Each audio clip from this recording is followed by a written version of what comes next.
Iran has shot down a U.S. drone in what the Pentagon is calling an unprovoked attack. The Pentagon says the drone was flying in international airspace over the Strait of Hormuz when an Iranian missile hit it. But Iran argues the drone was flying in its airspace, to spy on the country. So Charlie D'Agata is there. He's in the United Arab Emirates following the very latest.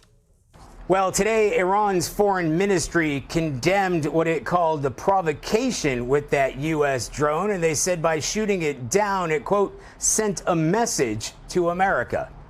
The downing of the drone overnight is just the latest episode in what has become a simmering conflict being waged between the two countries on many fronts. In Saudi Arabia, Iranian-backed Yemeni rebels claim responsibility for a missile strike on a water desalination plant.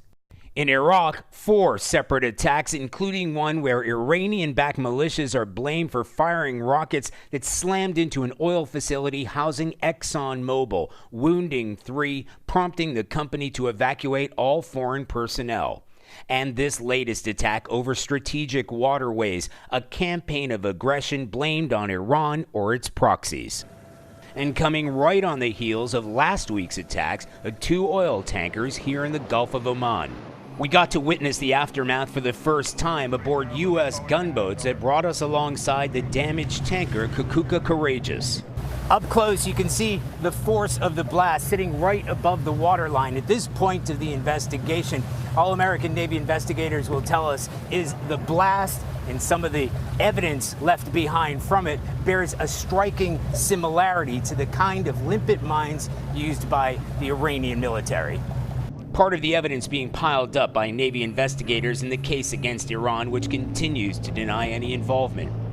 But this morning, the commander of Iran's Revolutionary Guard warned that while Iran doesn't want a war with anyone, it's ready for one. In the midst of all this regional tension, President Trump is due to meet with Russian President Vladimir Putin at the G20 summit next week. You can bet that Iran will be high up on that agenda. Anne-Marie and Vlad? All right, Charlie, thank you. For more on this now, we want to bring in CBS News national security correspondent David Martin. He is with us from the Pentagon. So, David, what are your sources telling you about this drone attack, this takedown? What exactly was it doing in the region? Where exactly was it? And why do the Iranians feel that they needed to shoot it down? This is a high-altitude maritime surveillance drone that's operated by the U.S. Navy. It keeps track of Iranian military movements in and around the Strait of Hormuz. The Iranians have a number of naval bases right along the straits. The U.S. says this this drone was flying at a very high altitude in international airspace. Why the Iranians chose to shoot this one down, only they know. This is a fairly routine mission, which they must have tracked on their radars virtually every day. The Iranians say this violated their airspace.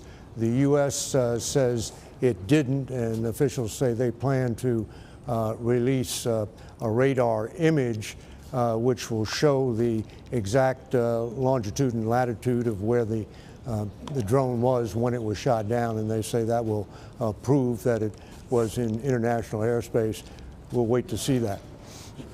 David, as you know, Iranian-backed Houthi rebels in Yemen also attacked a crucial desalination plant in Saudi Arabia. Why is this concerning U.S. officials? Well, in a desert kingdom like Saudi Arabia, desalination is considered critical infrastructure. It's one of their main sources for getting water for that entire kingdom. So by attacking this desalination plant, the Houthis have notched up that whole war between the Iranian-backed Houthis and U.S.-backed Saudis. They've notched that all up to another level of intensity. So why is Iran lashing out right now? there have been alleged incidents in Saudi Arabia and Iraq, and now directly against the U.S. military. What is going on? I understand that there's a lot coming from this Trump administration, that the administration has vowed to send additional troops over there, but Iran's not backing down.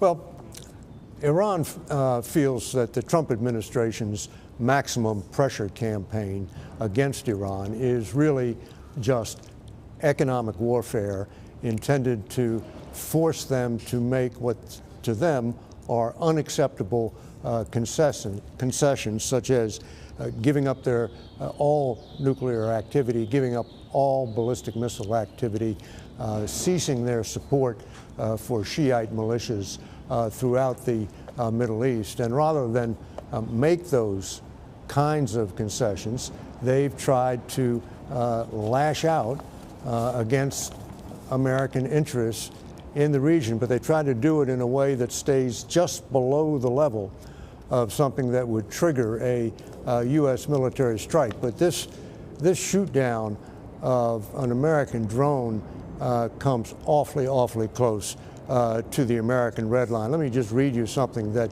the vice chairman of the Joint Chiefs of Staff, that's the #2 person in the military, said on Tuesday morning. He said, if the Iranians come after U.S. citizens, U.S. assets, or U.S. military, we reserve the right to respond with a military action.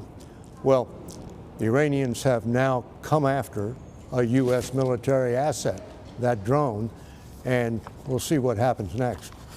You know, David, one of the things, and we've talked about this before, how to de-escalate tensions in the region, but typically when the United States is thinking about any kind of military action, even benign military action like moving troops into the region, they try to get some of their allies and their partners on board. It's proving to be much more difficult this time around. Have there been any inroads diplomatically to bring on the French, for example, the British, as the U.S. continues to ratchet up tensions with Iran, and as the Iranians do the same?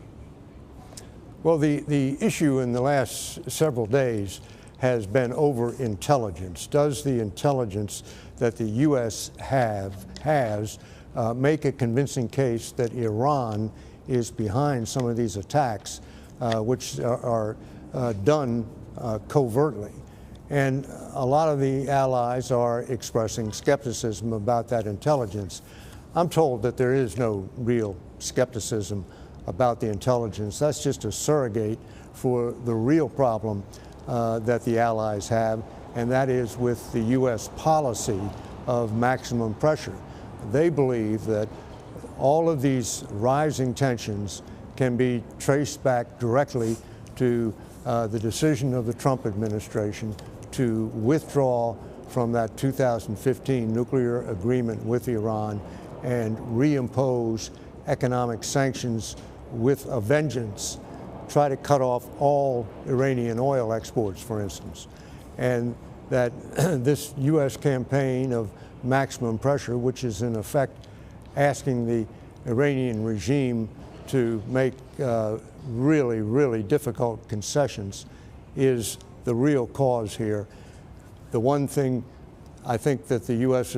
has done, there's no sign that the campaign of maximum pressure is letting up, but they have acted with military restraint when it comes to taking action. They've sent an aircraft carrier, they've sent bombers, they've sent additional troops, but they haven't yet taken a military action. So on that one front, the U.S. is showing restraint, but how much longer that lasts after this shoot down of the drone remains to be seen. And you know, David, the Trump administration says they're not interested in any sort of military action in war. Iran has said that they're not interested in war as well, which I suppose is good despite the tension. But when I saw this drone takedown earlier today or this morning, I wondered about the other countries in the region, whether or not what we see here that's happening in the Middle East is making for conditions that perhaps any move by perhaps another country, Saudi Arabia or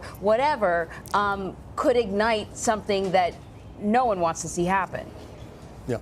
Well, that's one reason that attack on the desalinization plant in Saudi Arabia is so important, because that is such a critical part of Saudi Arabia's infrastructure. And at some point, Saudi Arabia may feel compelled to join in with military action against Iran. But we should make a distinction here between military action and war. The U.S. has to take military action that is proportional. So if you're going to take military action that is proportional to shooting down a drone, you're going to do something like, for instance, take out the missile battery and the radars that targeted that drone. You're not going to conduct a massive strike against all Iranian military facilities.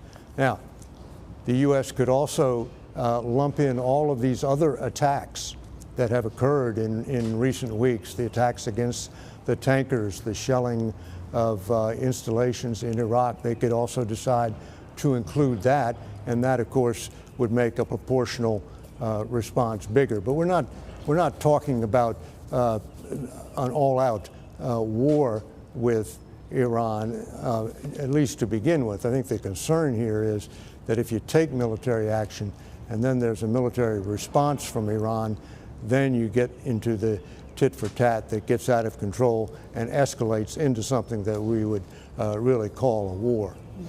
David, great clarification. Thank you very much. Sure thing.